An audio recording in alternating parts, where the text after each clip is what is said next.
Le débrief de la matinale, les temps forts de ce que vous avez entendu ce matin sur Europe 1. Arnaud Montebourg était tout à l'heure l'invité de l'interview politique d'Europe 1 et à 8h20, Jean-Pierre Elkabbach lui a demandé s'il serait candidat à la primaire du Parti Socialiste. Voici la réponse d'Arnaud Montebourg.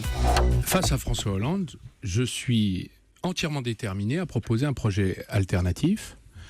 D'abord parce que la France en a besoin et que la primaire est l'occasion de faire ces propositions originales, créatives et innovantes. Plusieurs milliers de musulmans ont participé à une marche blanche hier, marche pour rendre hommage aux policiers assassinés par un islamiste à Magnanville. Écoutez ces témoignages très forts, c'était dans le journal de 7h tout à l'heure. La communauté musulmane n'a aucune responsabilité dans ces actes barbares, criminels du terrorisme. On se sent vraiment le devoir et la responsabilité à la fois de les dénoncer et surtout de se mobiliser contre. J'en ai marre de l'image qu'on véhicule toujours des musulmans. Donc je me suis dit, il va falloir qu'on montre à tout le monde en fait que l'islam c'est pas ça et qu'on est solidaire de ce qui s'est passé. Beaucoup plus léger, Ouessant n'a jamais reçu le portrait officiel du président François Hollande. Alors quand il y en a besoin, eh bien la mairie de l'île d'Ouessant emprunte la photo de la mairie de l'île de Molène, pas très loin. Écoutez, c'est Marion Calais qui nous racontait cette histoire abracadabrantesque de président. C'était dans le kiosque à 6h15.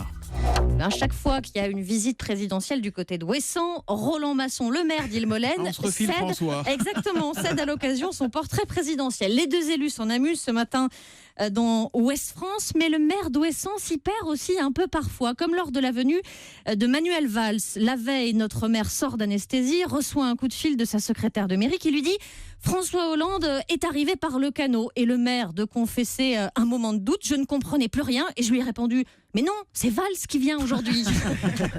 Voilà le kiosque d'Europe 1 à 6h15. Et puis 30 ans après sa mort, Coluche était ce matin l'invité de l'interview Vérité. Et à 7h45, je lui ai demandé, entre guillemets, s'il aurait aimé faire un autre métier. Écoutez. Le plus facile en France, c'est chômeur. Oh non. C'est pas n'importe quoi. Faut aller au bureau de placement, chercher du travail, ils te donnent un truc qui te plaît pas, t'aurais pas voulu y aller, c'est loin de chez toi. Tu te rends compte? Non mais sérieusement, pour les chômeurs, pour les aider, est-ce que vous avez quelque chose à proposer ou pas, vous? Je sais pas où il est l'espoir. À mon avis, s'ils veulent que les Français retournent au travail, comme on l'a dit, il faudrait déjà que les hommes politiques soient différents de ce qu'ils sont. Parce que si jamais aux prochaines élections on se retrouve avec les quatre mêmes, ça va quand même être assez comique. Voilà, interview très troublante de Coluche. Ses propos de 1986 et d'avant résonnent largement avec l'actualité de 2016. Interview à réécouter sur notre site europe1.fr.